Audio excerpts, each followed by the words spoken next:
it's unlikely to be a Liberal. Time for it. So John and then the lady. In fact, let's do it the other way around.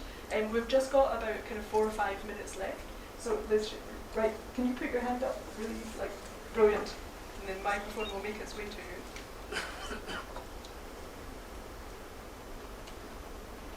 Winston Roberts, University of Melbourne.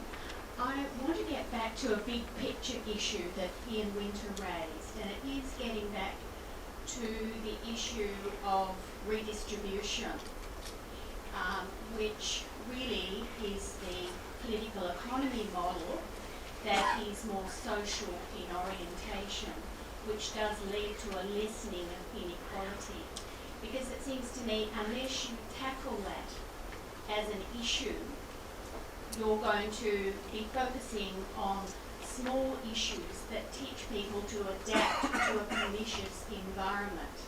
So in particular, I want to get to that line. Why is it that you think that redistribution politically is dead? Well, the question I'll throw back to you, which comes out of this research, is why privilege the material so much? Implicit in your question, you're talking about redistribution of money.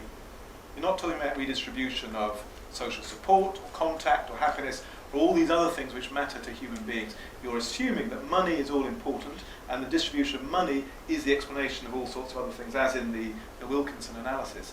When you look at a whole population and actually and analyse the mix of material, psychological income needs, it turns out there isn't the straightforward correlation between them, which I think underlies your question, and indeed how I was brought up to think about equality. So in a way what we're saying is there are different kinds of inequality, all of which matter. It's not that we should be any less concerned with income distribution, but if we only take this materialist lens, we're actually missing an enormous amount about human life. And also, this probably is the single most important thing in this, which I haven't really said here, is an argument about the political basis of settlements for social policy. The underpinnings of the welfare state, certainly in Britain in the 1940s or the 1900s, was essentially shared risk of material harm, risk of unemployment, illness, poverty and old age. And because that was a shared risk, people were willing to politically back a welfare state which protected them from that shared risk. Material need is no longer experienced as a shared risk in the same way. It's much more for actually quite a small minority of the population, whereas the psychological risks of a severe incident of mental illness or of isolation, loneliness and so on are the universal ones, and increasingly we think, we argue here, the basis of a new kind of social solidarity and a story of welfare. That's why my concern, say with the Richard Wilkinson analysis, which in many ways I back a lot, is I think it's politically a bit, sort of going the wrong direction and doesn't create the conditions for, as it were, a coalition, majority coalition for social action in the way that it did 30 or 40 years ago. I could respond to that. Yeah, just briefly, I've just got 3 or 4 more people to try to get to it. I think it's dangerous to separate the economic from the social.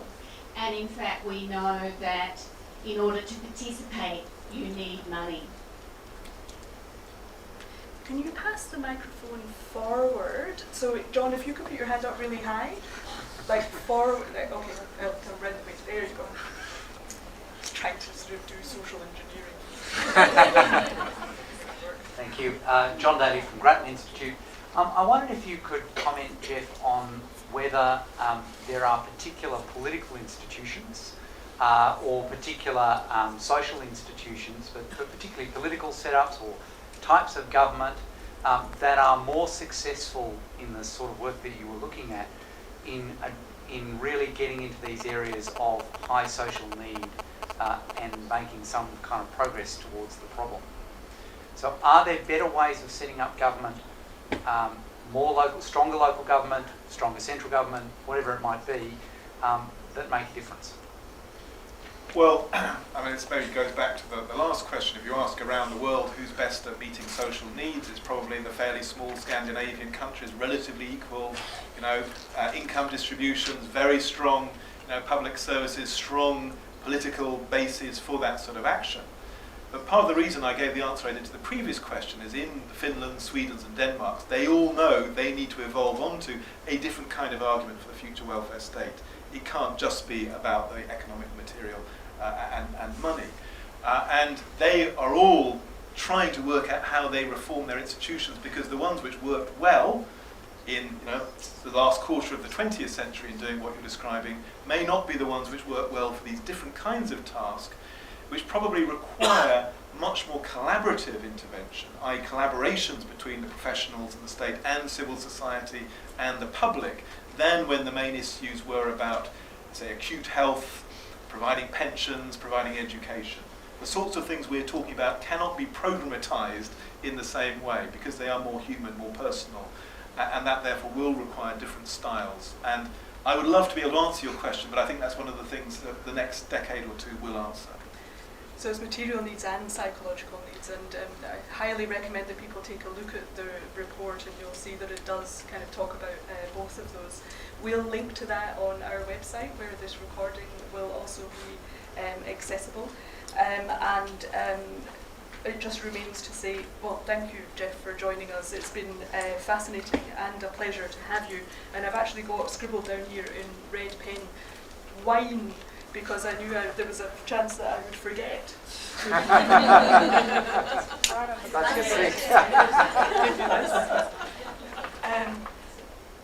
A wee token of appreciation. Thank you.